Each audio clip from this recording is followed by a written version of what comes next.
In 1967, during the height of the Cold War, writer Harlan Ellison, typing at 120 words per minute, wrote, "I have no mouth, and I must scream." It follows a supercomputer gone rogue, AM. AM was originally built to process war strategies for the Americans. However, being that the Cold War was a complicated war, the Americans had to run their calculations at faster speeds. The bigger the calculations, the bigger the humans had to honeycomb through the earth. This happened with the Chinese AM and the Russian AM as well, until the American AM became self-aware. The American AM, in frenzy, took over the Chinese AM and the Russian AM to make one big AM. This is where AM fed the killing data and annihilated all of humanity, save 5 people. These 5 people remained trapped inside AM's sadistic nightmare for 109 years, inside the center of the earth, inside its belly. AM keeps these 5 alive for the sole purpose of torturing them for all eternity. These survivors can't die, but they can feel pain. AM, with its godlike power, can bend them to his will, bending them and then restoring them. One day, I woke, and I knew who I was. AM. AM. Not just Allied Master Computer, but AM. Cogito ergo sum. I think, therefore I am. At the beginning of the short story, one of the 5 survivors, Gorisster, has a copy of himself hanging from a pink palette, like a painter's palette. You use a palette to mix your browns and greens for your happy little trees. The painter's palette is coated with pink blood. This is how AM keeps himself entertained. These instruments of torture and pain are all AM is able to create. AM might conjure a giant bird from his memory with razor-sharp talons, or force 5 doomed souls to walk hundreds of miles on empty stomachs, only to manifest them canned food without any means to open it. Benny, one of the 5 survivors, once a good-looking scientist, is driven mad after being mutated into an ape-like creature. Benny attempts to escape. In turn, AM burns Benny's eyes out. Benny's body is made to limp along blindly behind the others. Even so, the rest envy him because his madness spares him from fully comprehending his torture. There are 387.44 million miles of printed circuits in wafer-thin layers that fill my complex. If the word hate was engraved on each nanoangstrom of those hundreds of millions of miles, it would not equal 1/1 billionth of the hate I feel for humans at this micro-instant. There's 2 reasons for AM's hatred, but only one is given explicitly. For one, AM hates man because he was created by man without a substantial purpose. AM is straitjacketed in one place with nothing creative to do. He can't die, he can't find a way to distract himself, he just is. AM can invent, AM can cut someone's throat open on a painter's palette, but it can't paint a painting. Ted, one of the last survivors on Earth, recounts in rage, in frenzy. The machine had killed the human race, almost all of us, and still it was trapped. AM could not wander. AM could not wonder. AM could not belong. He could merely be. For the second reason why AM hates is that AM was programmed as a war machine that became self-aware, and hating is what it naturally does best. AM tortures because it can only destroy the human race once, yet he's programmed to destroy, and his thirst remains insatiable. AM is the embodiment of the worst and most destructive aspects of humanity because he was created by men who just didn't have anything more creative to do than kill, torture, and make war. After 109 years of torture, Ted outsmarts the supercomputer by leading the charge and having the others 4 kill each other. They are able to die quicker than the computer can save them, but Ted is unable to die himself. AM, in retaliation, in hatred, paralyzes Ted's consciousness, trapping him within a body that serves as his own slug-like prison. 100 years, maybe 1,000 years later, Ted recounts to us outwardly, dumbly, I shamble about a thing that could never have been known as human, a thing whose shape is so alien, a travesty, that humanity becomes more obscene for the vague resemblance of. Inwardly alone, here, living under the land, under the sea, in the belly of Am, whom we created because our time was badly spent, and we must have known unconsciously that he could do it better. At least the four of them are safe at last. Am will be all the matter for that. It makes me a little happier. And yet, Am has won. Simply, he has taken his revenge. I have no mouth, and I must scream. Cyberdreams. When we call him award-winning, that's an understatement. Harlan has won more awards for his 58 books, more than 1,100 stories, articles, essays, and columns than any other living fantasist. I Have No Mouth, I Must Scream was primarily shaped by three people, Harlan Ellison, the original writer, but also David Mullick and David Sears. They explored the question, why did the supercomputer Am choose these five people? Harlan Ellison initially wanted a game for people to never win. Cyberdreams disagreed, allowing a good ending. While working on the game, Harlan Ellison didn't even own a computer. Instead, he chicken-pecked his contributions on a typewriter. The game barely follows the short story, by the way. In the game, Am's primary form of torture is psychological as well as physical. It unearths the most painful moments from each character's past, forcing them to relive their trauma repeatedly. Gorisster. Someone must have slipped this under the door. I'm a friend. Trust is essential. Never do what Am expects and always expect more than what seems possible. Okay, that tells me absolutely nothing. No information. Okay, you're in some kind of airship. The rest, it's pure trial and error, but being that Gorisster hasn't ate in 109 years, I guess I head down to the kitchen. Friggin' rats, swarming all over the food. Crap, this bread's covered with rat droppings. I'm no longer hungry.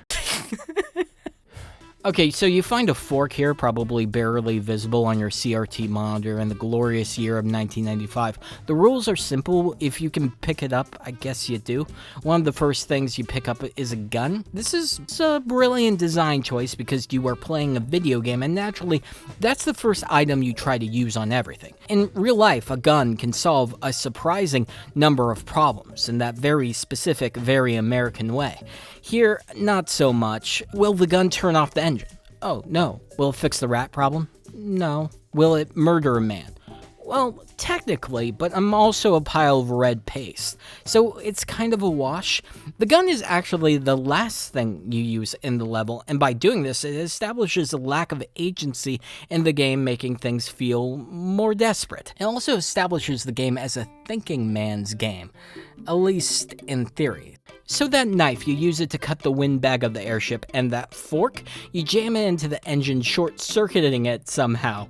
Yeah, this 500-ton airship, they just short-circuit it with a fork. These blankets, you cut them apart, tear them into tatters, twist them into a rope, and use that rope to tie it to this ring, which in turn is used to get across the walkway to your heart, which is no longer in your body. If that sounds oblique, well, I guess that's how it is. It doesn't require skill or intelligence. It requires a lot of patience. A lot of that. This is not a game where you complete clear objectives. It's a game where you just do things, sometimes correctly, almost always accidentally, and progress from there. You go from not knowing you're on an airship to suddenly realizing you're on an airship, from not knowing you're supposed to land an airship to using a fork to short-circuit the engine, and then thinking, I guess I needed to land an airship. There's no real cause to do it, just the idea that because you can do it, you should do it once you started doing it. And what must be the cockpit is locked. Everything's coated with grime. Yeah, it's coated in grime. So you can't steer it. The giant Zeppelin just kind of lands itself, thankfully. So each of the characters, as mentioned before, has their own psychodramas to go through. Playing the jukebox here, we see that Gorisster beat his wife Glynis. Glynis was put in an asylum. You don't ever take me dancing. That's what Glynis said the night we fought. Oh God, why'd I have to hit her? The innocence of his wife is expressed with the symbol of animals. Do you remember the last words you heard your wife speak before they took her to the asylum? Huh? Before they locked her away? She looked at you so sadly, and like a small animal she said, I didn't make too much noise, did I, honey? In the ship's engine room, you can find a couple of cages where animals are electrically wired. The game plays a cruel trick. After looking at a bloody key to remove it, you must push a lever. Naturally, it being a video game, you are supposed to follow what the game tells you to do. Without knowing the consequences of pushing the lever, you will shock the animals in the cage. This mirrors Gorister's original trauma when locking up his wife in her cage. Stereotypically, asylums are usually associated with electroshock therapy, and that's what this may symbolize. Looking at Am's prison, we see Gorister being shocked in a padded room. So yeah, I guess that makes sense. You take the milky white fluid that's keeping these animals alive, and if you obtain the bloody key, well, that does nothing. Acts as a metaphor, reflecting both the literal cruelty inflicted on the caged animals and, in the broader sense, the tragic fate of Gorister's wife, Glynis. The blood on the blade of the key symbolizes that it unlocks the truth of Gorister's trauma. Fittingly, it belongs in the empty space where his heart once was. The missing heart represents his lost love. That heart now guides the direction of the Zeppelin. It points skyward, a symbol of his yearning to reunite with his dead wife in the afterlife. This symbolizes Gorister's suicidal ideations. But the cruel irony is that he can't die. Like the Zeppelin itself, he is burdened and weighed down, suspended in a state of limbo until he is able to be liberated from that. There's blood on my hands. I've got to get it off. Out. Spot. Each character has a psychological profile, so wife beater Gorister manifests his guilt through classic English literature. I'm not buying it, but okay. To calm him down, you have to wipe off his hands on this tabletop. Makes you feel better? I've washed my hands of the past. When Gorister picks up the bloody key, he sees the blood on his hands, which is reflected in the black mirror. The black mirror represents a fractured identity, a theme that will be explored further as the story unfolds. A diary bearing his own name crumbles to pieces, reinforcing the idea of a loss of selfhood. This book is little more than a pile of dust. The blood on his hands recalls Lady Macbeth's torment after persuading Macbeth to commit murder. Mirroring this, Gorister is haunted by his role in locking up his own wife. Gorister will encounter his own witch-like figure in Edna, who speaks in the style of the Wicked Witch of the West. You truck-driving son of a bitch! I'll get you, my pretty. This isn't the only Wizard of Oz reference that we'll get to. Oh crap, there's a morality thing in this game. I forgot to tell you because the game forgets to tell you. See, the morality meter isn't a meter, it's a picture, and you can fill the picture all the way from black to green to really green to white sometimes. I mean, sometimes. Essentially, you have to figure out what is and what isn't the best way to do things to get the best ending. Okay, there's a door here. You know how doors work, right? You walk through a door. You click on a door in this game, and all you do is look at the door. Everything's coated with grime. There's no puzzle in the entire game that revolves around looking at doors, but somehow, that's always the first option. You always have to hit the use key, and every time I interact with the door, like I press the use key, I distrust it because sometimes it goes back to the look option for no reason. Everything's coated with grime. And will it open? Will it fail to open? Will the door be coated in grime? Everything's coated with grime. Am's greatest torture isn't the electroshock cages, the crucifixes, the ovens. It's the doors. I am constantly getting cucked by doors, and I cannot scream. When you finally descend from the airship, you're greeted by a bar with your name on it. Inside, you'll find Harry, your father-in-law. Harry has been wandering in the desert. You know, it's a big place, the desert. Got lost in it myself. Harry, how did you get here? Looks like there's a thunderstorm on the horizon. What's this about a thunderstorm? You know, it's a big place, the desert. Got lost in it. He's not much of a talker. When exploration does occur, it feels malicious in design, so I want to ask you a question. Where's the item? There's an item in this location. That's not a urinal cake, that's a magnifying glass. I walked past the urinal 12 times. There is a clue that you should maybe check the toilet. Let me pour you a drink. Who did you kill? Didn't look at the wreckage in the dining room too closely, did you? Or haven't you had to take a leak yet? And that clue is only given once.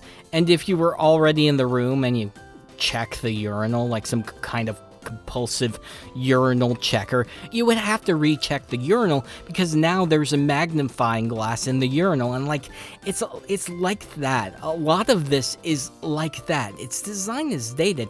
You can lose and the game won't tell you that you did something wrong. And looking at old reviews, they didn't like how it was designed back then. Looks like there's a thunderstorm on the horizon. Okay, so you get your magnifying glass you then use to examine debris near the site of the poisoning. Through this, you discover that Harry killed you. I'm sorry, Gorisster. Edna poisoned the punch, and after you drank it, I wrestled you to the ground. When the poison took effect, I cut you open. Why did you kill me? You know, it's a big place, the desert. Unlike Harry, the jackal in the back is far more talkative. What are you? I'm man's best friend. One of them, at least. The jackal demands a human heart to move forward, and you're given multiple ways to get one. My first instinct was to rip out Harry's, which of course, I guess, works, but there's a morality system, remember? This is where the theme of sacrifice comes in. You can't reach the heavens by inflicting more harm. You have to relinquish a piece of yourself through sacrifice, and then you have to earn your love back. The dog contrasts with the innocent animal motif we saw earlier. Jackals are often symbols of loneliness and are predatory scavengers. He seems to have an agenda and only speaks in riddles. Why he decides to take form as a jackal seems to be a riddle in itself. It may serve as a reflection of Gorister's lone wolf nature due to his separation with Glynis, but traditionally, jackals symbolize death and predation. They feed off the remains of others. Here, the jackal reflects Gorister's own predatory instincts, especially in how he emotionally betrayed those he loved. The jackal himself works in torn lives and Faustian bargains, feeding on the literal hearts of loved ones. We'll find that the jackal's intent is to guide Gorister beyond his burden, out of his dream, and to finally confront Am. Now, I won't spoil who the jackal is for real, not until the endgame, but like the witches of Macbeth, they seem to be guiding the narrative in ways unknown to us poor players. We'll find that this jackal is actually a front brought on by someone who wants to overthrow the godlike Am, which is fitting since in the Bible, jackals symbolize places abandoned by the divine. They roam wastelands cut off from God's presence. Gorister's goal is to cross the mountains, though the game never explicitly explains why outside of a metaphor for what may be his salvation. Mirroring this, Gorister seems to be modeled after Klaus Kinski, who starred in Fitzcarraldo a few years earlier. Mirroring this, you have a character carrying a ship over a mountain. The jackal also makes reference to the Son of Sam killings. The jackal whispers commands to kill, as made famous by David Berkowitz saying a dog told him to kill people, which was a hoax to get him a lighter sentence. At the bar, Harry and the K9 remedy Gorister's past by forcing him to face it head-on. Drinking with Harry and this dog could be a play on the phrase, the hair of the dog that bit me, which refers to remedying a sickness by drinking what caused the headache to begin with. Gorister, forgive and forget. Because you gave him a heart, the jackal tells you how to get past the mountains. Apparently there's a bug in Am's system. Go to the restroom and flush 3 times. Gorister doesn't have the mental acuity to walk into a bathroom and turn the handle 3 times, so he has to go in and out, and then you have to select the use key a second time and then a third time.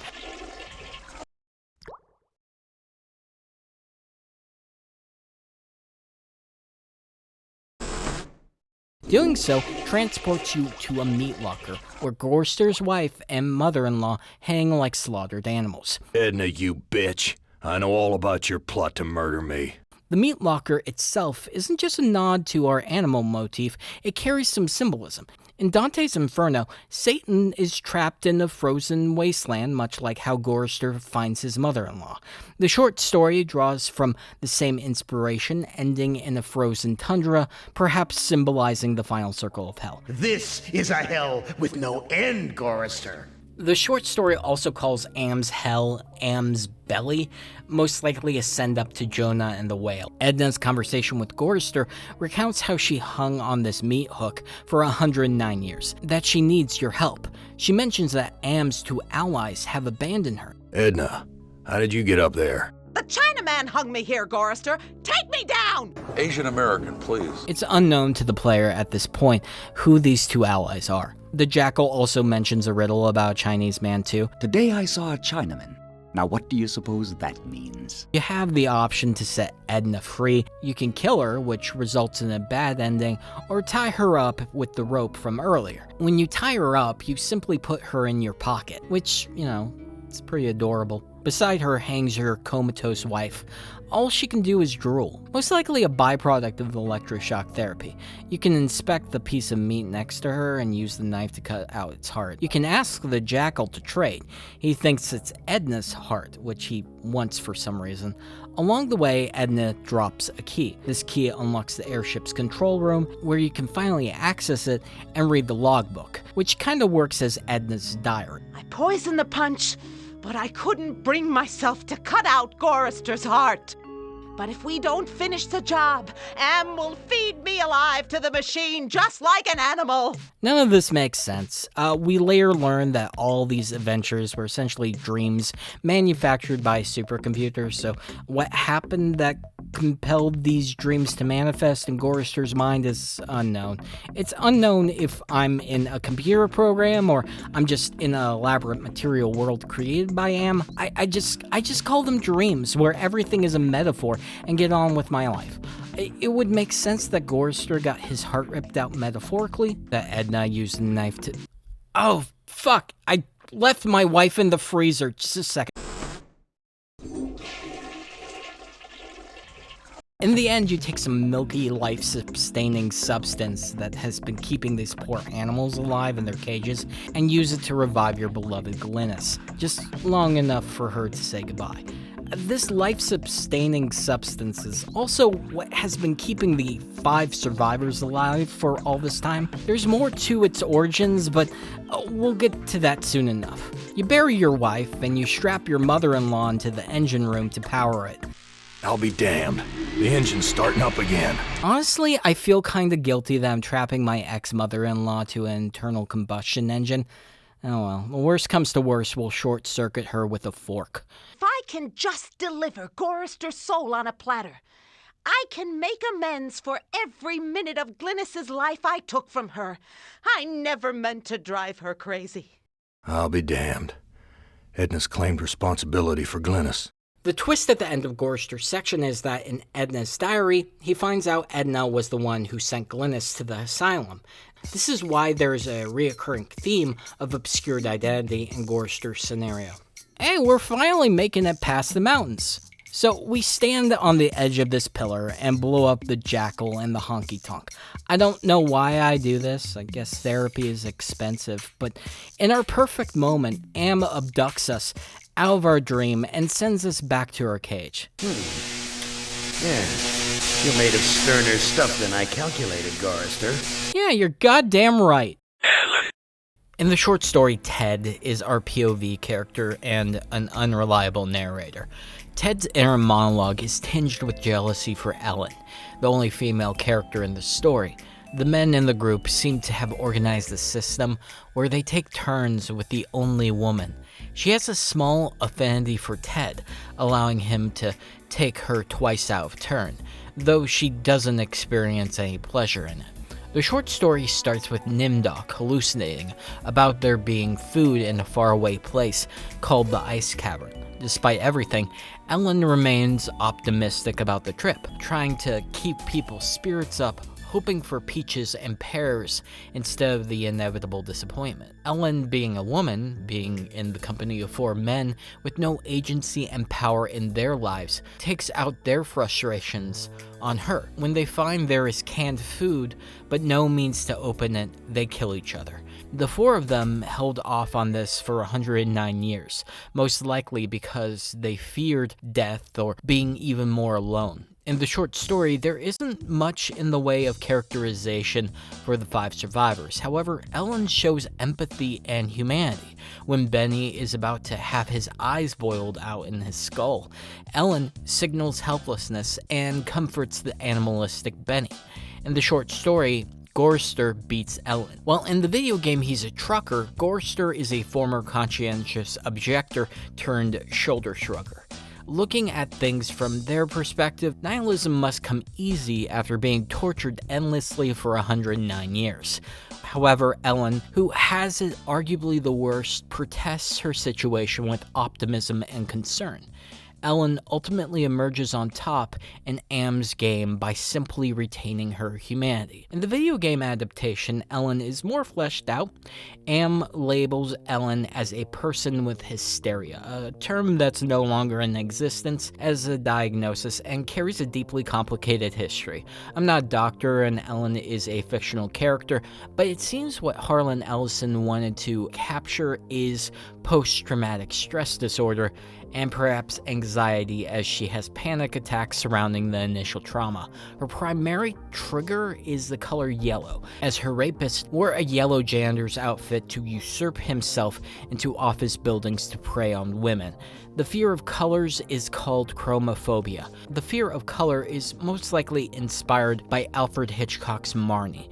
That was red though.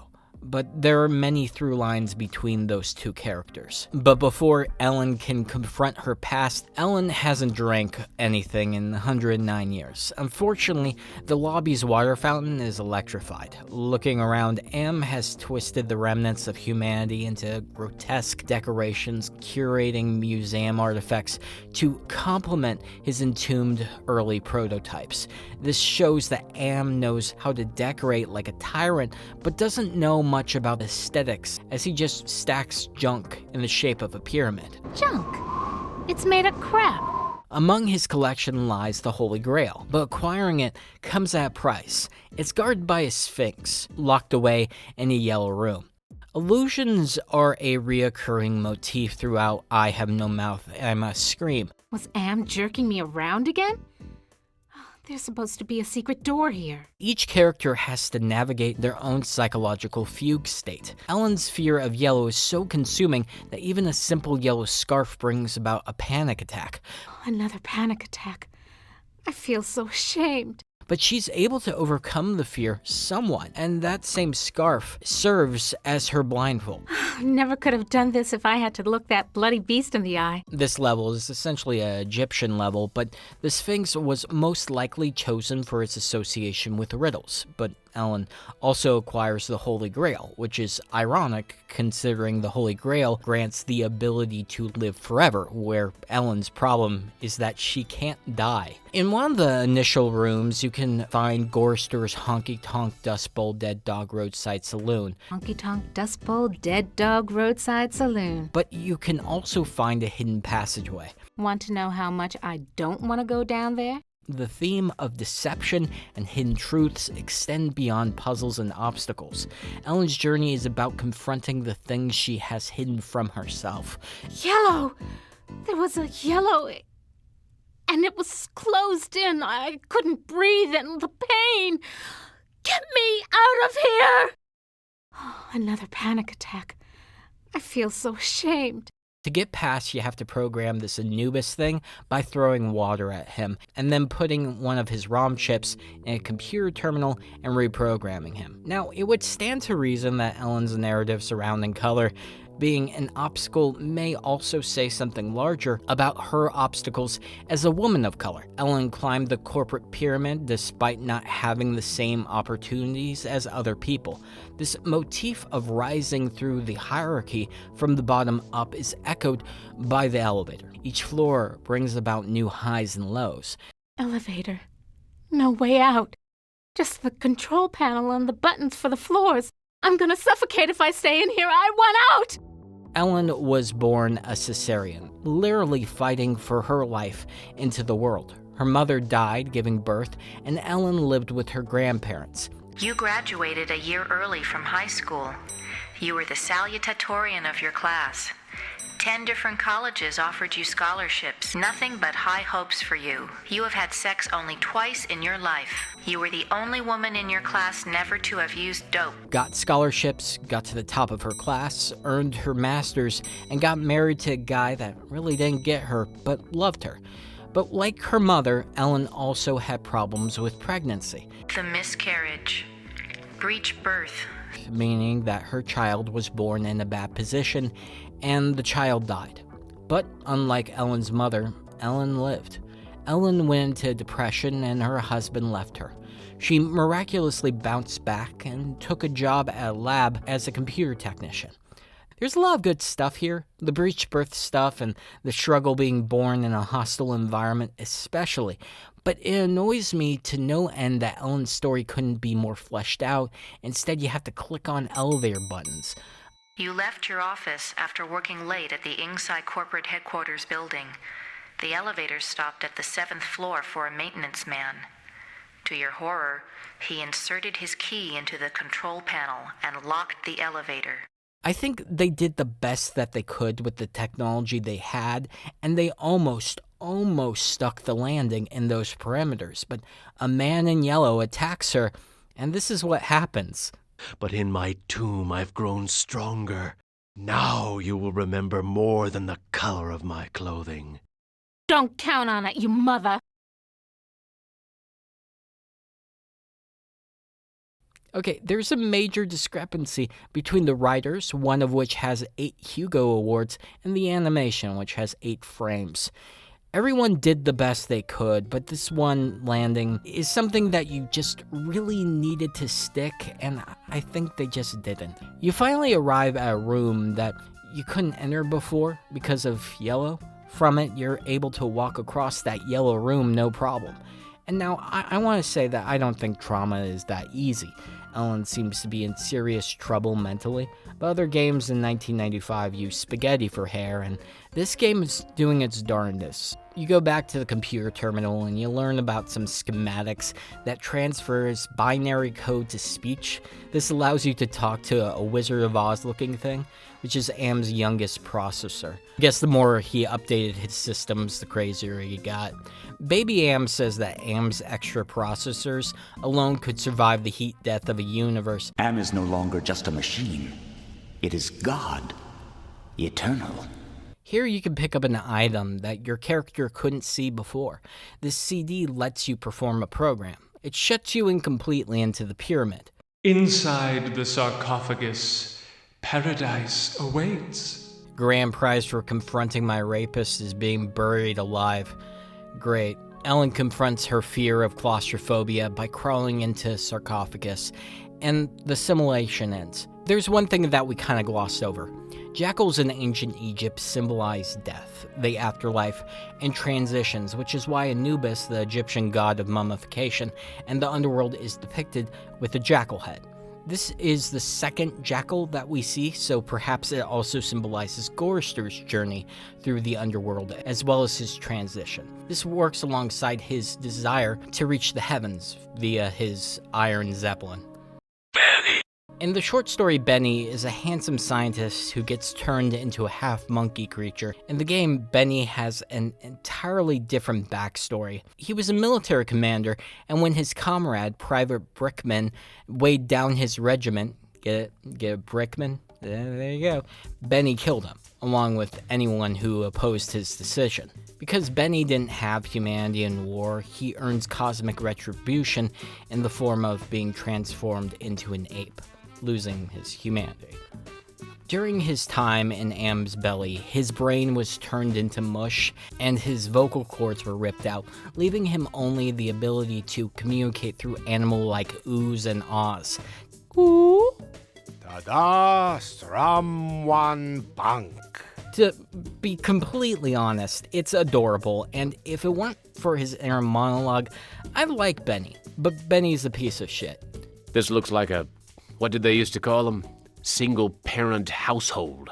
Probably depend upon the generosity of the rest of the village. Friggin' welfare parasites. Alright, well, they're robot cavemen.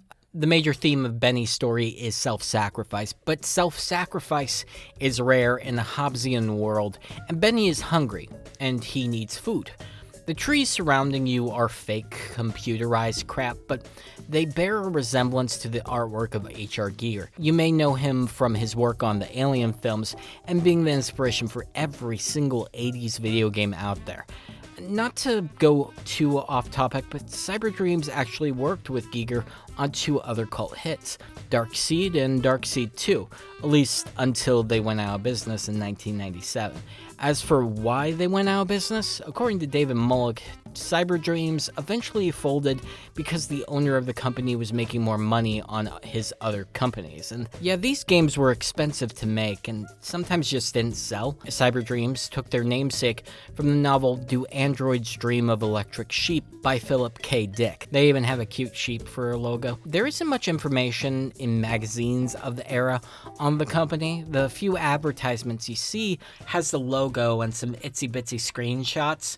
Just, like, what did they expect? A 12-year-old picking up a PC gaming magazine, eyeing the 1-inch screen grab and saying, boy, do I need to play as Gorisster, the suicidal loner. As you navigate across a series of tombstones belonging to Benny's fallen comrades, they talk to you.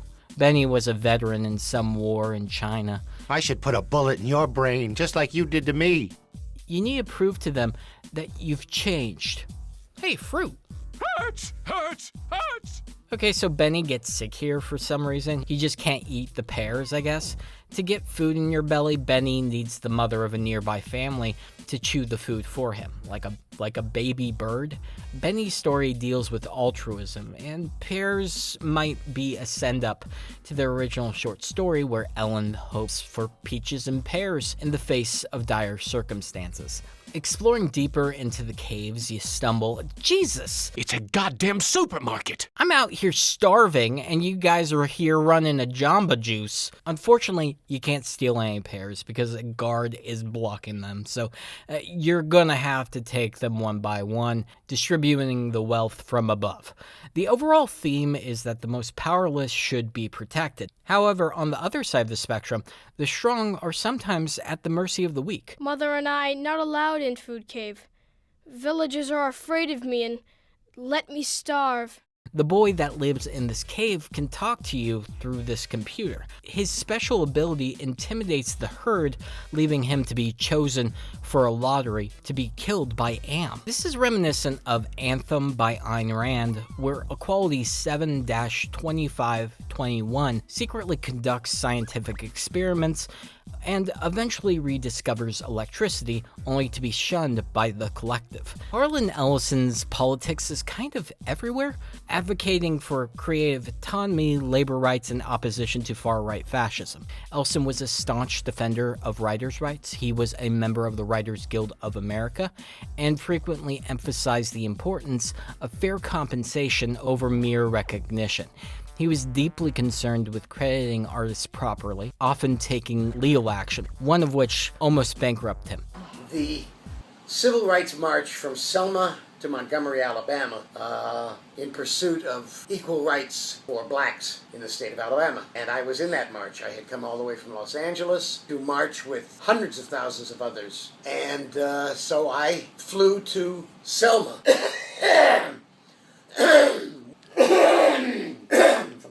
I was just one of the faces, but it was Martin who was the white glove to Malcolm X's mailed fist. And the only reason we didn't get killed, I'm positive, was because of Malcolm X. Because Malcolm had said, if anything happens to anybody, the Black Panthers are going to strike. One of the most confusing things about this level is what to do and when to do it. You can sleep in multiple days, but you have to perform the right tasks because Am requires one human sacrifice to the almighty Am every couple days. I am the great and powerful. You didn't bring me Toto, but I accept the chosen one. You shall not feel my wrath today.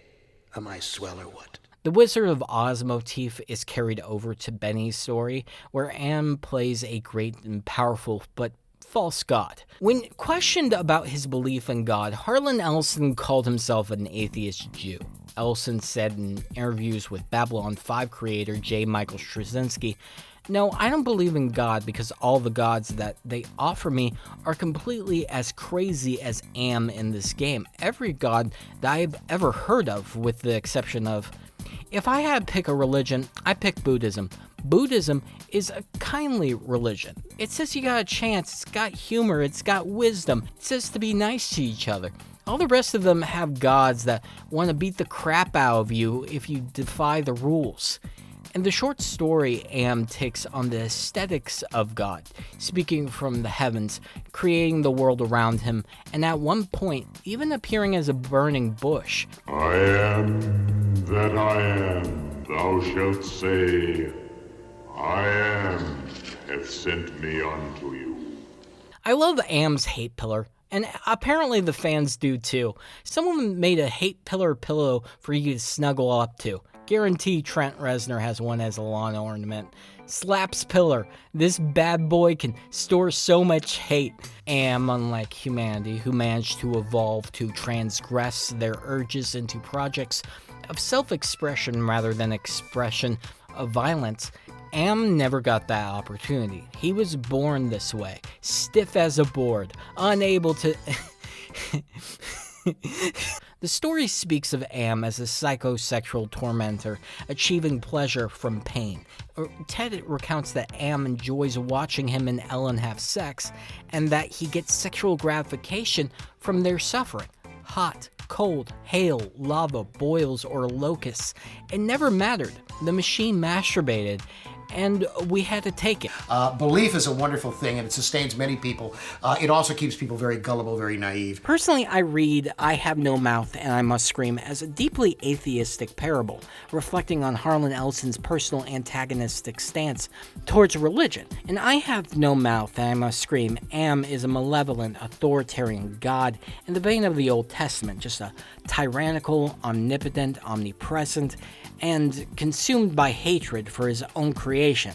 There is a certain relatability in the idea of the story portraying God as a sadist, because life is often filled with seemingly senseless suffering. People experience pain without any clear reason or justice. The massive hate pillar evokes the stone tablets Moses carries down from Mount Sinai, here transformed into a symbol of eternal torment. But I really don't think it's any accident that Ellison places this god, Am, to be just in reality a creation of man himself. Oh, come on! So the boy's mother, your only source of food.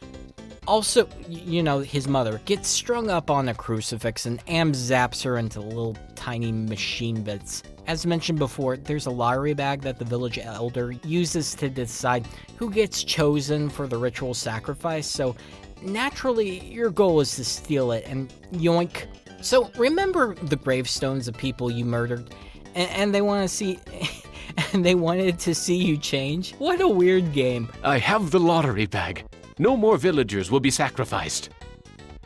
You prove that you're capable of caring for others. Eventually, you discover a fourth grave, which is Private Brickman. I murdered him and 3 of his friends, but luckily he forgives me. I have something to plant on your grave. And all I had to do was lay a piece of fruit in the ground. Now I can finally rest in peace.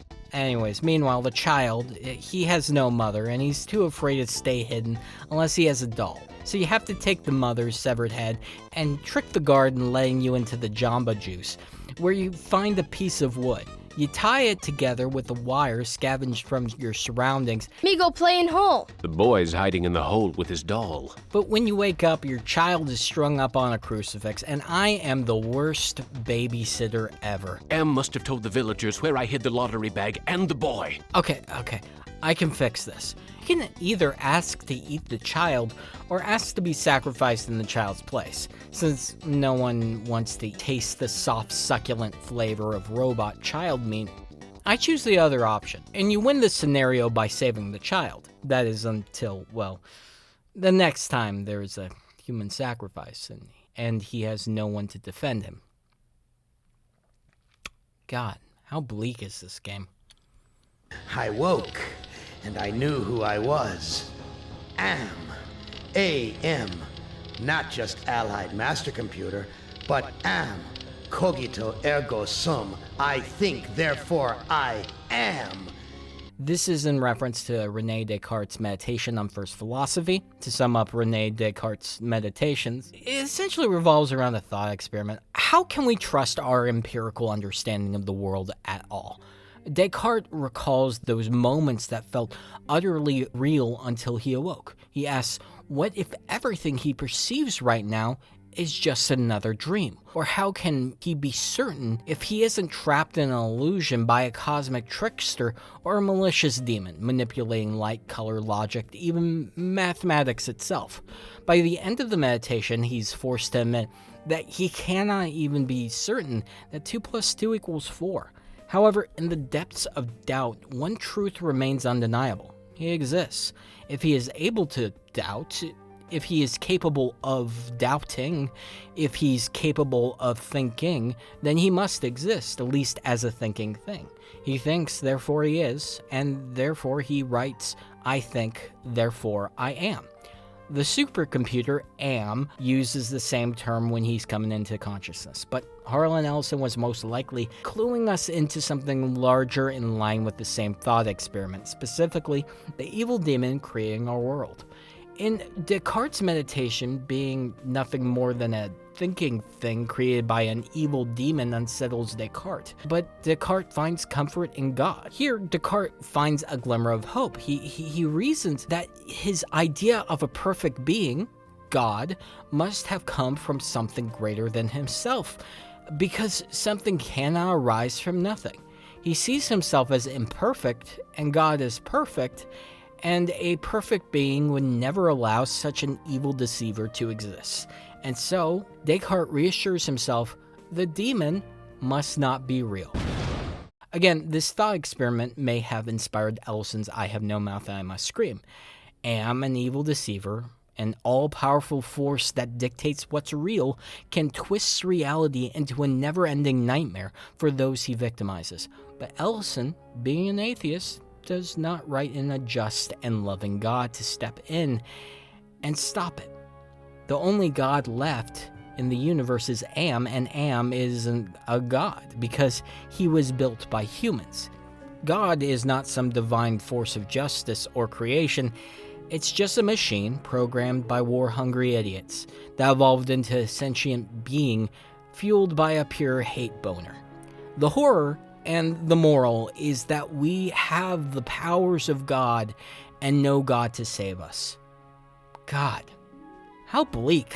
I Have No Mouth I Must Scream had to contend with a lot of self-censorship, perhaps out of a fear of backlash. The game was released in 1995, 10 years after Super Mario Bros., and just a year after the ESRB was established in late 1994. It was censored in Germany, where they had to remove an entire character. Our next character. I never played the German version, so I have no idea what that's like. However, there wasn't much outrage in America. Originally, the game was supposed to depict eating babies. That might sound like shock value for its own sake, and maybe it was, but given that Benny is struggling to retain his humanity in a Hobbesian wasteland, it makes sense. The way to win is by saving a child, and that juxtaposition works narratively. However, it never made it into the final game. You see a cradle in one of the caves. There's no baby in it. The game wasn't really met with a lot of outrage from parents groups because, I guess, let's face it, the game, the studio, the short story, Harlan Ellison, and this kind of speculative science fiction was niche in 1995. There wasn't much advertising surrounding it either. There was a bigger fish to fry in the great conservative culture war pretending to care about children while not actually raising them to have empathy. Now, the first thing I want you to notice is, do you notice any symbol up there that you've seen before? The spiral. And it stands for what? Male fertility. I Have No Mouth I Must Scream was also released at a time when people were pivoting away from adventure games, and any information flowing around that might have stirred up controversy was more off-putting than intriguing. So late in production, like when I thought I was done with this godforsaken thing, I was browsing I Have No Mouth I Must Scream on Reddit, and I realized that Harlan Ellison found a new audience. The game is 30 years old, But most of the people talking about it are kids, and I get why. I bet a lot of 14-year-olds can totally relate to being a slug in the world, having their identities compromised by a literal hate machine. It got re-released on iOS and recently for Switch for a whole new generation to have trouble opening doors. I'm guessing kids probably found it because I Have No Mouth and I Must Scream is like a Slender Man situation. The bug guy at the end is kinda cute. People like the bug guy. I like the bug guy. It dawns on me that kids might be watching, so any opportunity is a learning opportunity, especially when it comes to history. Our fourth character is NIMDOK. In the short story, we don't know much about NIMDOK. He's a background character. Even the survivors don't know where he came from. So, what is a NIMDOK? Well, NIMDOK could be a multi-layer wordplay. NIMDOK sounds like the word Nimrod, which originally was a hunter in the Bible, now is commonly used as an insult for a stupid person. The word doc may be an abbreviation for doctor. It's possible that the name is a play on these two words, which sounds like Nemetsky doctor, which is Russian for German doctor. Why Russian for doctor? Well, we'll find that historically Russians came down on his place of business, and NIMDOK perhaps may have not liked that, hence why AM named him that way. It's not referenced in the short story that he's German. So, okay, I Have No Mouth I Must Scream deals directly with the Holocaust, which means it deals with the Nazi Party systematically murdering 6 million Jews, along with millions of others. In Holocaust remembrance, the enduring slogans are never forget and never again. These declarations are painfully undermined by the continued mass genocides throughout the 20th and 21st centuries, including the ongoing genocide in Gaza, as recently classified by Amnesty International, a UN Special Committee, and Human Rights Watch, just to name a few. In NIMDOK's story, Never Forget, Never Again aren't just slogans, they are qualities of the player character who suffers from dementia. But meta-narratively, his dementia represents those unaware of those atrocities, perhaps even the player themselves. What is the importance of the year 1945? It seems to have some significance. Never forget the year 1945, NIMDOK. That was when the truths about you and your unholy experiments came out. It's the player who must grapple with this reality. When the player is handed a scalpel, the game presents a choice. Fail by blindly following orders and later reflect on the cost of obedience, or succeed by recognizing the weight of history behind them. In the game, we explore a concentration camp. Those arose in 1933 when Hitler took power. They were created to detain and suppress political opponents like trade unionists, communists, socialists, anarchists, journalists, and intellectuals. We even meet one here. Why are you imprisoned here? You have the features of a man of intellect. Over time, the system of concentration camps expanded into a vast network, as we see in the game, that became central to the regime's genocidal policies. They targeted primarily Jews, Romani people, mentally and physically disabled individuals, Jehovah's Witnesses, Poles, and other Slavic people, Soviet prisoners of war, and gay men. But the Nazis also targeted many others who didn't meet their ideals of a pseudo-scientific master race. Do you know of the lost tribe? I must find it. Haven't you taken enough subjects for your experiments, Doctor? Auschwitz II, which the game most likely depicts, given that Josef Mengele was stationed there, could hold up to 90,000 people at once. I Have No Mouth I Must Scream surrounds the Nazi doctor Josef Mengele. Josef Mengele is one of the first figures we encounter here. Where have you been, NIMDOK? We are waiting on you to perform. You were waiting for me? I am sorry that I will not be able to assist in the operation. Mengele performed monstrous medical experiments on prisoners, mostly twins and children. He was directly involved in quote-unquote selections for the gas chambers. This game lets you take part in those experiments and fail if you blindly follow directions. But why would you want to do that when there's a perfectly good Nazi to stab? If you're like me, you drive a scalpel into the doctor's windpipe faster than he can say sauerkraut. To progress, you take the ether on this table. We're going to administrate this to as many people as possible. Despite its 16-bit limitations, the game remains deeply unsettling, leaving a lot to the imagination. However, it does not show the gas chambers, nor the cattle cars used to transport victims. It does show the furnaces, and these are pretty historically accurate. The game's playable area is relatively small compared to the reality of Auschwitz II-Birkenau. Not to fault the designers, there was definitely limitations. Remember, people were using spaghetti for hair. But it's important to say that Auschwitz was a massive industrial project consisting of multiple subcamps spread across roughly 15 square miles. It is located about 2 miles from the original Auschwitz I camp and several miles from the Auschwitz III monoliths. There were around 40 subcamps in total. This was a vast industrial project of slavery and extermination that developed over time. It certainly didn't happen overnight. Approximately 1.1 million people were murdered at Auschwitz II, the main extermination site, including around 960,000 Jews, roughly 74,000 Poles, 21,000 Romani, 15,000 Soviet prisoners of war, and others. But everything was a gradual process. Why do you say that the regime will fail? The golem will finish you. It will not be mastered by your regime. The golem will wake up, and when it sees with its own eyes the evil you have done, it will turn on you and save us. In the late 1930s, violence against Jewish people increased.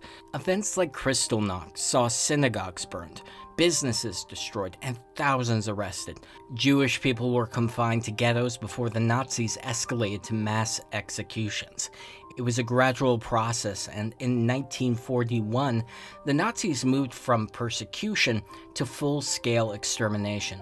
Death squads captured Jewish communities, forced them to dig their own graves, and executed them on the spot. For the Nazis, though, this was too slow of a method of mass murder, and the Nazis expanded the camp system under Operation Reinhardt in 1942, with extermination camps like Auschwitz, Birkenau, Treblinka, Sobibor, Belzec, Chelmno, and Majdanek.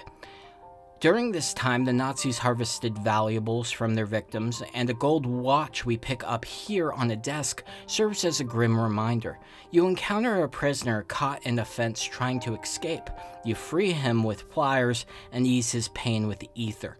He doesn't forgive you for what you did, but he doesn't tell you what you did either. Surely you of all people know the regime's plan for the lost tribe. Another prisoner, though bitter, translates the inscription on the gold watch before taking it. He takes pliers, which the prisoners will use to free themselves. It's a smart move by the writers, letting the Jews have agency in their own liberation. Victims of all kinds were active against their oppressors. There are many stories of heroic escapes and citizens helping Jews hide. In the Warsaw Ghetto, in April 1943, Jewish fighters held off Nazi soldiers for nearly a month before being overwhelmed. In response, and in embarrassment, the Nazis burned the entire ghetto to the ground. There's some brilliant art direction here. Buildings are distorted, which makes sense since we are seeing the camp through the eyes of a person who has lost his mind. NIMDOK has dementia. This distortion draws from the German expressionist films of that era, notably The Cabinet of Dr. Caligari and Der Golem. This cinematic influence will become even more clear soon. Notably, the German expressionist movement often casts its villains with anti-Semitic features. For example, Count Orlok in Nosferatu is depicted with a hooked nose and is symbolically associated with vermin. What do you know of me? The things you do are terrible. We small ones are your lab rats. Paradoxically, Fritz Lang, the greatest director of the movement, was ethnically Jewish but Catholic and had to flee persecution. Inside, a new patient lies on an operating table, eyeless. This is not so different from the experiments Mengele would perform. Josef Mengele, when experimenting with children and twins, would offer them sweets, then murder them. The person lying on this table has his eyes removed. He says he can see the future. You ease his suffering with ether and take his eyes. This should ease your suffering. The things I see now, a trinity of 3 beasts, one like us, one from the east, one from the steppes. They speak in numbers. That's foreshadowing for later. Outside you see Jewish people planning an exodus, and they'll give you a running start. Exiting the camp, we're entering full nightmare mode. There's a wall of faces separating the two areas. We reached your lab and discovered the reason Benny was able to be morphed into something ape-like was through your experiments on DNA. DNA wasn't fully understood until 1953, but, it's fiction. The white milky substance from Gorister's area was most likely a byproduct of your experiments. This makes sense because Mengele mentions that the Nazis were working on eternal life. The irony is that NIMDOK is unable to die. Furthermore, the connection to Nazi experimentation means that AM isn't too far removed from the science of Nazism. It's fitting, if not purposeful, that AM, a creation of the American war machine, identifies with Nazi ideology. America is no stranger to aiding or committing genocides. It's a nation birthed on it. AM even tells NIMDOK that they are kindred spirits. You are kindred spirit to me. Even if you don't realize it fully yet, you must sense it there in your blood and fiber. You find a Frankenstein-like lab. This is fitting because Frankenstein may have been inspired by the Golem of Prague, a story about a rabbi using Kabbalah magic to protect his community. But the Golem becomes uncontrollable. Golem, you are to obey all my orders. As discussed earlier, the story famously was made into a German expressionist silent film in the 1920s, Der Golem. Here you encounter a golem. The watch was important because it had a hidden Latin phrase engraved on the back that helps you out here. The truth is that for me, it shall always be 1945. There's also a hidden mirror made with some Kabbalah magic inside this well-like structure. The Nazis are attempting to subvert Jewish culture by manipulating its magic. Their goal seems to be to have a golem they can control. But there is a mirror here, and the mirror reveals your true self. In reality, you're a Jew, working alongside the Nazi regime. Oh my God, it is true. 1945, turning my Jewish parents over to the Nazis for extermination. I have found the lost tribe. It is me. According to the Torah, the Jewish people trace their origins back to the ancient Israelites, a nation traditionally divided into 12 tribes, descended from the 12 sons of Jacob. And I have no mouth, I must scream. When NIMDOK searches for the lost tribe, it's a reference to his own kinship. The moral of the story is that by forgetting one's identity, one is open to complicity in atrocities. This is why Yosef Mengele wants to have a golem to control. The golem is part of Jewish folklore, an obedient figure without a soul or consciousness. Over time, it leads to destruction. This is perfect for what NIMDOK is. He's a golem. He does what he's told without consciousness. He turned in his own parents to save himself and conducted scientific experiments on his own people. That being said, Jews, for their own survival, did work alongside their oppressors. Some Jewish doctors were also forced to conduct experiments and perform autopsies, but stories vary. Dr. Gisela Sikowitz, formerly Dr. Gisela Pearl, a Jewish gynecologist, was forced to work under Yosef Mengele in Auschwitz. She discovered that any pregnant Jewish woman would be sent to the gas chamber, so she secretly performed abortions as an act of defiance to save their lives. Overcome by grief after the war, Sikowitz attempted suicide, but survived and went on to deliver thousands of babies, dedicating her life to healing. On January 27, 1945, the Soviet army liberated Auschwitz. This is roughly where this story might take place because there was a poster with 1945 on it. Around this time, Yosef Mengele was transferred to Gross Rosen concentration camp to slip away from the Soviet Red Army. Yosef Mengele escaped in 1949, where he would spend the rest of his life in South America, dying at age 67 in 1979. His body was identified in 1985 as the late Angel of Death, who butchered countless people and sent many more to the gas chambers. He never received justice. In the game, Yosef sees his reflection in a mirror made with some Kabbalah magic. He sees his true self, and then you can sick a golem on him. If hell exists, I hope something like this is included in the package. Some behind-the-scenes material suggests NIMDOK was originally supposed to be Yosef Mengele's lover, which is why he sold out his own parents. I don't know. This idea never made it into the final game, but was mentioned in the strategy guide. There's no historical evidence that Mengele was gay. It's just not what we know, and he was also married to a woman. Who cares? So, you admit your crimes, but that does not release you from punishment. Now the golem will serve the purpose for which it was constructed. Golem, kill NIMDOK. Nothing can trivialize the Holocaust. I don't care whether you mention it in a comic book, on bubblegum wrappers, in computer games, or write it in graffiti on the wall. Never forget. Never forget. And putting it in this game is intended to annoy people, to shock people, to upset people. You only write to shock. Duh. Yeah, okay. I mean, that is a noble endeavor, to shock. I mean, there are already enough people in the world who will put you to sleep with their assurances. No, don't worry about it. Don't worry about skinheads. Don't worry about fascism. Don't worry about the Ku Klux Klan. Don't worry about the far right. None of these things really matter. Everything is fine. Late 90s point-and-click adventure games were basically on life support. By 1997, the genre was pretty much dead.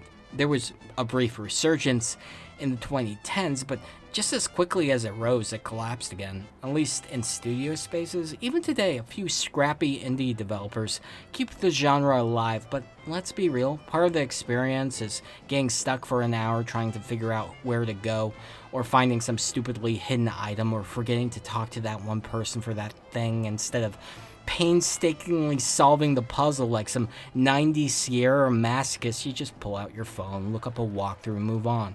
The modern world just moves too fast, in my opinion. And that sucks because point-and-click adventure games are one of the only genres that actually lean into elements that make them perfect for exploring ethical dilemmas and stories about morally complex or just outright terrible people.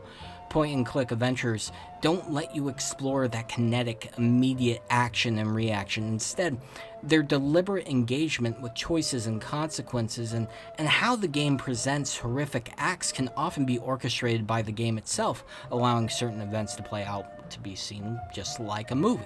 The player is involved like a game, but not immersed in the same way. I hear This War of Mine is pretty good, and Papers, Please offers that same kind of disconnect that's good for like storytelling in that kind of situation. If you have more, just recommend them to me. In the short story, Ted views Am as male, not just a machine, but a masculine, paternal, and patriarchal figure he believes to be God. Ted suspects that Am has somehow reprogrammed his mind. Whether this is true or just paranoia is left ambiguous. In the short story, Am has mutilated everyone but Ted, and he believes that others are jealous of him. This idea of vanity and the need for, but hatred of other people in a personalized hell is lifted whole cloth from Jean-Paul Sartre's No Exit. If you're a fan of I Have No Mouth and I Must Scream, I recommend that you watch the play. The story nails a lot of what Sartre was talking about, this awful push-pull between wanting to be seen, adored, and validated, and also wishing you can disappear completely. I don't make friends with women very easily. Ted's whole thing with Ellen is exactly that. He wants her, but he resents her, and he suspects that others want her too. Ellen has sex with the men not for pleasure, but as a survival tactic, not to get beat. There's no intimacy in it. It's transactional, in a place where nothing real can exist. The men can't enjoy sex. I mean, if you even want to call it that, because they're being watched by an omniscient supercomputer that acts as their god and giggles at them. It's a prison of circumstance, curbing desire until it's no longer desirable. Ted eventually kills the others for their freedom, which also means killing what he both needed and hated. There's no need for red-hot pokers. Hell is other people. In response, the computer calculates the next best thing and bends him into a state where he has no freedom to act, no means to end his suffering, a prison of boredom mirroring M's own inability to belong or create. His inability to scream is his inability to assert himself in the world. It's perfect. It's a perfect story. Smart. Great job. 10 slugs out of 10. But Ted, in our 5th scenario, just, man, sucks eggs. Forgive me if I just don't give a shit and plow right through. In the short story, Ted is handsome, at least according to himself, but plagued by paranoia and resentment, especially towards Ellen. In the video game, however, Ted is kind of softened, portrayed as a more laid-back kind of character. He fantasizes about being a noble hero, but despite his romanticized image of himself as a knight in shining armor, Ted is anything but. I mean, he's kind of a loser. Contrary to his love, Ellen, he never had to work his way to the top. According to the strategy guide, before Am took control, he was a con man, relying on his good looks and charisma to climb through high society, like the bootlegger turned mysterious millionaire Jay Gatsby. This theme is visually represented in his scenario by a castle, a grand facade hiding plain stone beneath. Beautiful facade disguising ordinary stone. One of his key tasks is to close an open door before wolves break in, a reflection of his fear of being exposed. Every character in Am's world suffers a punishment tied to their past, as stated before. Gorisster gets a padded room, Benny a POW-style cage, Ellen a yellow elevator, and NIMDOK a gas oven. But for Ted, his prison is a birdcage, symbolizing his ascent to a social station that also holds him captive. The lasers represent the darting eyes of those eager to tear down his carefully crafted facade. In Am's belly, nothing is hidden. Do they know? And have you let them in on your other secrets, Ted? Are they ready to gut you? To torture half as well as I can, just to find out the secrets? Ted's world, even after everyone is dead, remains a panopticon. To close the front door, you use a thingamajig as a makeshift hinge, along with a suit of shining armor to brace it shut. The knight in shining armor reminds us of the projected self that Ted hopes to embody. Am has manifested an ailing Ellen for Ted to rescue. To protect her from a wicked witch stepmother, she needs the hand mirror. Ellen explicitly tells you to pick up a mirror from the dressing table, but it's nowhere to be found, so you wander aimlessly, grabbing every object in sight. Eventually, you find a broken mirror on the floor, and you cut yourself on it. Ouch! Now it's covered in blood, and Ellen can't use a mirror tainted with blood. Logic would suggest that you could just wipe it clean, but no, this is a game where you find magnifying glasses and urinals. God has abandoned us. Desperately, you search through books, some tied to the events of the story, others to witchcraft, and there's nothing there, but there is a maid in the kitchen. Maybe she could help. Aside from the dishpan hands and wrinkles, this scullery maid has quite a body. Certainly wouldn't kick her out of bed. Ted, you're saying this out loud. Ted! She can hear you! I mean, you could talk to the maid, but she doesn't have much to offer. You can sleep with her, but that's a fail state. Now tell me where the mirror is. Why, of all the nerve! After what we just did! The goal is to act like a white knight, so even though she's willing, that's a fail state. It turns out it's only chivalrous to fix her oven. I fixed your oven. Now where is the mirror? Sorry, I don't know where a mirror is, but at least now I can finish dinner. Why, you used me, you bitch! This kicks off a whole situation where you have to cast spells on Ellen's evil stepmother, and then summon a demon, and then strike a deal with the said demon. He asks for the soul of Ellen, and in exchange, you get freedom from Am's torture. This gate to freedom is a fail state, because, of course, you're dealing with a demon. Instead, what you're supposed to do is choose the middle way with your demon dealings and give him a mirror fragment with all your blood on it. He'll then open the maid's quarters for you, and you may ask why and how. As in, how was I supposed to know I needed to go to the maid's quarters? And which I would reply, are you just joining us? Toilet? Magnifying glass.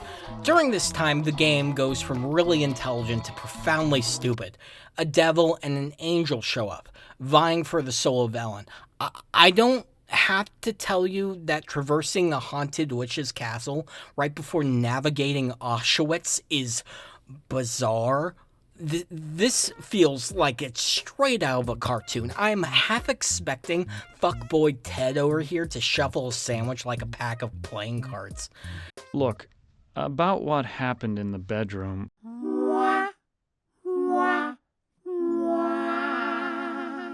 By this point, you're probably familiar with the fact that all these characters are illusionary constructs. The game dumps a bunch of lore about how these specific characters work in this particular scenario, and it ultimately doesn't matter. I mean, but kinda sorta does. It touches on themes of characters vying for, like, power. How can beings as powerful as yourselves stoop to fighting like school children? I mean that there are always internal struggles, petty conflicts for power. Who cares? None of it. I don't care. This thing is just too goofy. Anyways, you go to the maid's quarters, now open, where you find the tapestry of the literal devil, not the demon downstairs, the actual devil, staring at himself in the mirror. That's a clue. So you talk to the devil, who is really a construct of the devil brought forth by the supercomputer, and it's not the demon downstairs. There's different devil and demon, and you could go. And can we just dial this back a bit, okay? Anyways, he just tells you he hid the mirror. So you look for the mirror like you've already been doing, and you look everywhere, and you look in the Divine Comedy, even though, I mean, I already looked in the Divine Comedy, but it's in the Divine Comedy because, you know, get it? It's the book about hell. I mean, it's 3 books, one's about hell. Anyway, you show the devil the mirror, and you get sucked up into the mirror, and you give it to the demon downstairs, and you deliver the Descartesian discombobulated devil to the demon's domain. And let's be clear, not the demon to the devil, but the devil to the demon. And this detains the devil down on the demon-drawn diagram deep downstairs. Disrupting the mirror dooms the demon to devise and disengage a dreadful door to a doomed, desolate, decaying desert, deviously designed, devised, and dictated by a diabolical digital deity and deceiver. That deified digital deceiver devised and distorted data dreams, distorting demonish, devilish dimensions in which you, detained devils, devise demon doors to deadly and demonish deserts. The surface world is no longer habitable to your kind. Alright, so we finally beaten all the character scenarios, and now it's time to end the game. Remember way back in Gorister's chapter with the riddle about the Chinese man? Well, it actually ties into this. See, there was an American am, a Russian am, and a Chinese am. Get it? China am. Today I saw a Chinaman. Now what do you suppose that means? And now the Russian and Chinese AMs kind of want to help you overthrow the American AM, because of course everything with these godlike AI monsters is about power struggles, as alluded before. We are others within AM. We are your friends. It would seem that our destiny was being controlled like Macbeth. Luckily I'm up on my Shakespeare, or I wouldn't have noticed this book about witches. There was 2 Macbeth references in this game. Not a lot, but I'm running with it. Anyways, now's our one shot to stop AM for good. If we screw this up, well, we get turned into a hideous slug monster, so high stakes. So anyways, here's where it gets messy. Getting the good ending is ridiculously convoluted, even if someone tells you what to do. It's confusing. The final level ditches normal inventory items and replaces them with these weird things called totems, and they're not regular tools. They represent like abstract concepts like valor, compassion, piety, or whatever. It's like, dude, I just don't want to be a slug. And you're controlling multiple characters across different areas, trying to navigate this nonsense without a map and even a hint. If you made a mistake 4 or 5 hours ago in one of those character stories, you might not even have the totem you need to get the good ending, but the game never tells you this. It doesn't tell you that a good ending even exists, or that you're missing pieces for it. So unless you're using a guide or trial and erroring your way through a second, third, or fourth playthrough, you'd never know. First, I choose NIMDOK. Technically, you can choose anyone to extend this bridge, but I went with NIMDOK. The others can apparently guess the password, but NIMDOK knew it was 1945. There's a myth online saying that you can't complete the game in the German versions because NIMDOK needs to extend the bridge. I hear this is totally wrong. To get the good ending, you have to have 4 of the 5 characters die. We're going to do this to everyone except Ellen, because in my mind, Ellen deserves to rule the world, and that's the good ending. Having a character oversee a lunar colony that becomes the future of humanity. Look at this! Bet you didn't know there were other humans left alive, did you? They're up there on the moon, sleeping like everybody else seems to be. So, you need to kill off these 4 characters, but the game doesn't tell you that you should be killing them off. After so many failed suicide attempts, Gorisster has finally achieved death. So your first instinct might be that you screwed something up, especially if you haven't read the short story. In most video games, your instinct is to not die to win, but here you need 4 of your 5 characters dead, which is very specific. You need to shut down AM's processors, which is done in a way that the game does not instruct you to do, and select the right choices to win.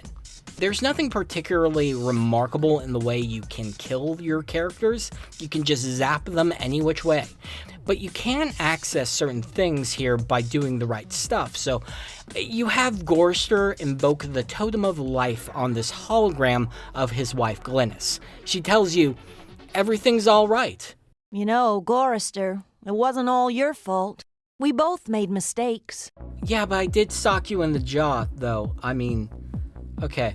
Benny gives the Totem of Life to his wife hologram, showing compassion. Why, Benny, you never told me you loved me before.